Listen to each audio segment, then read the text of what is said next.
Hello people, welcome to the channel, and today's lessons we're going to be looking at chemical formula. As always, we're going to chunk out the lesson, we're going to give you some information, then you're going to do an activity, then information, then activity. That way you can consolidate the learning a little bit better, okay? So, let's jump into it. It was a nightmare. Activate.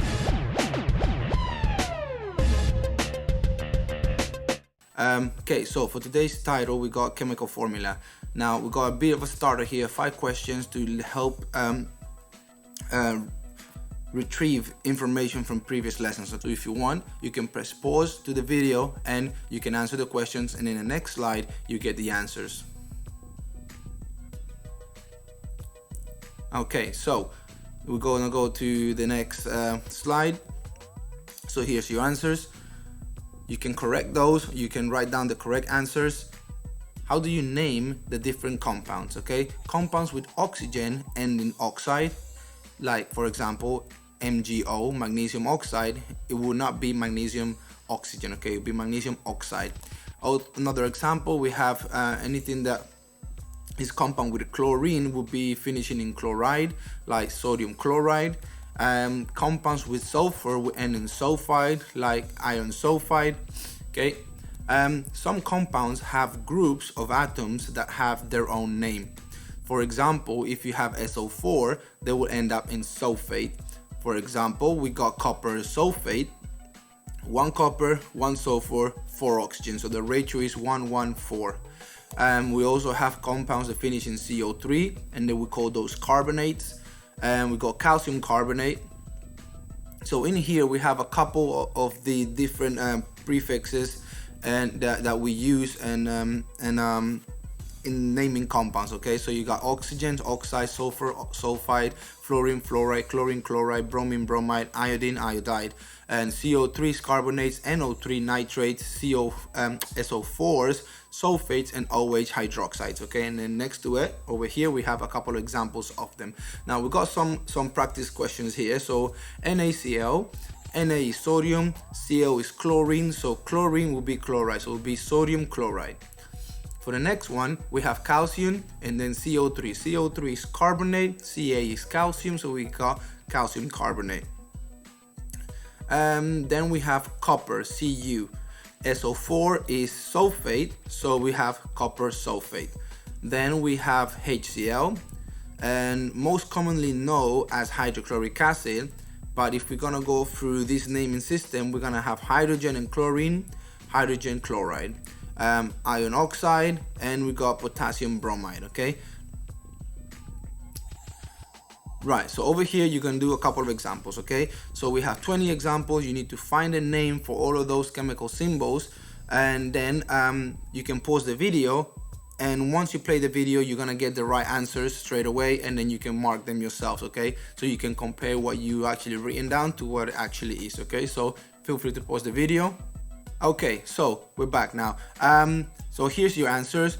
You can correct any of them that you got wrong, and if you got them all right, congratulations, you're a top scientist. Right, so moving on from there, we have the first learning objective completed. Okay, so you'll be able to name compounds using the chemical formula. Use the chemical formula to name the elements present in their relative portions as well. Okay,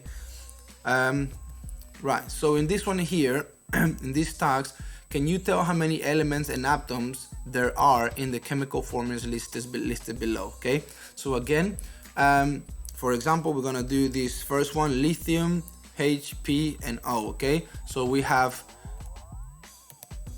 4 different elements because there are 4 capital letters in there, and the number of atoms is actually 8. You have 2 lithiums, 1 hydrogen, 1 phosphorus, and 4 oxygens. Okay, so as always, you can pause the video, work through them yourself, and we'll put the answers right away. Okay, right, so let's check if you got your answers right.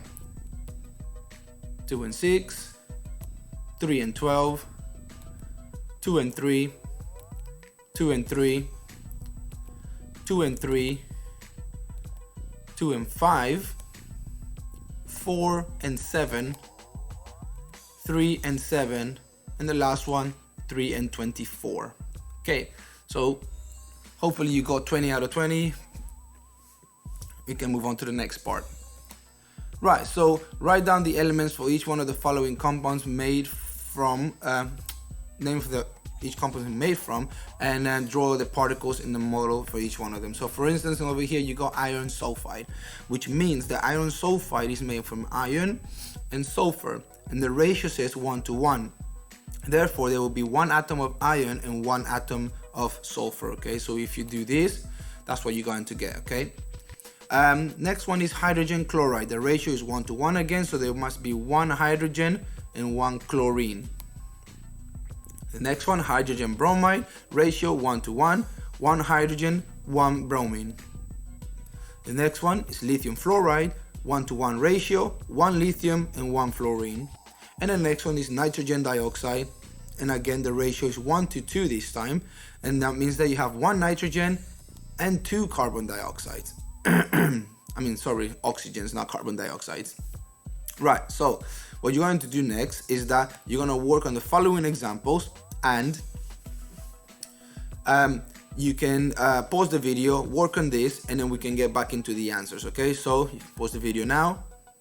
Okay, so hopefully you got those right. In this we mixed it up a little bit, so instead of giving you the actual names, we gave you the symbols, and we're gonna start with HF, CO2, SO2, CH4, and H2O. Right, so you can mark your answers, make sure you got those corrected if you got them wrong, and we're gonna move on to the next part of them. Okay, so now you have a couple other ones. You got CO, MgCl2, and the other two. So you can pause the video now and we check the answers in a minute. Okay, so let's see what we got. Calcium oxide, calcium and oxygen, magnesium chloride, magnesium and chlorine. You have calcium carbonate, so you have calcium, carbon and oxygen, and the ratios are 1, 1 and 3. And then you got aluminium oxide, aluminium and oxygen, and the ratio is 2:3. Okay, right, so hopefully you got those right as well, and if you did, you are well away into becoming a top chemical formula guy or gal. Right, so let's go to the next part. We've got a couple more exercises. So we have this on the other 4, and you can pause the video again and we'll go through the answers in a minute. Right, so we got silver iodide, potassium hydroxide, the ratio is 1:1 on that one. We got sulfuric acid, H2SO4, and we also have XPAR. So we use chemical formula to name elements present in a compound and determine the ratio. We managed to do that. Okay, so when we had HF, we know there was hydrogen and fluorine, and we knew that the ratio was 1:1. So when you draw the particle diagram, you know there should be only 1 atom of each element. Okay, so let's move on to the next part. Now, all elements have different properties when compounds are formed. The properties of those compounds are usually very different than the original elements. For instance, you got hydrogen gas, which is explosive, is a gas at room temperature. You have oxygen, which is an explosive gas as well, and is a gas at room temperature. And when you combine them together, and those two atoms are chemically bonded, you get water, and water actually turns fire off, and then it is liquid at room temperature. So we got another examples here. You got carbon dioxide, which is solid at room temperature, oxygen, an explosive gas, and gas at room temperature. When you combine both of them together, you can get carbon dioxide, which is a gas at room temperature. Okay, and another example, we got sodium. Sodium is solid at room temperature, it's an explosive metal. We got chlorine gas, which is a toxic gas and is gas at room temperature, but when you combine both of them together, chemically bonded, right? Sodium chloride is your table salt, it's an edible salt, and is solid at room temperature. Right, so in this last task, what you're going to do is that you're going to write a paragraph to compare the properties of hydrogen, oxygen, and water. Well, what you want to do first is that you want to state this first. You want to state what an element is and what a compound is, okay? So you don't have to actually just do it in this little page. You can do it in a whole sheet of your books. Then you write down, compare the properties of water and the properties of hydrogen and oxygen. Okay, so that's what you're going to do here, compare those two properties. And then in the last part here, you're going to do explain why compounds have different properties to the elements they're made from. Okay, and this is where you write down your explanation. You might want to write a couple keywords, and once you have all of these completed, then you join it all together, you merge it all together, and you write an actual paragraph. Okay, and you're going to be careful your spelling, grammar, and punctuation, how you organize your ideas, right? It has to be in a coherent way. Okay, once you get that done, if you cover all of these points here, you would actually be well on your way of getting 6 marks in that question. Okay, so that's it for today. Right, so that's it for today's lesson. If you find that useful, please like and subscribe, share the video, and if you have any questions, you can drop in the comments below, and I'll try to get back to you as soon as possible. So, knowledge is power.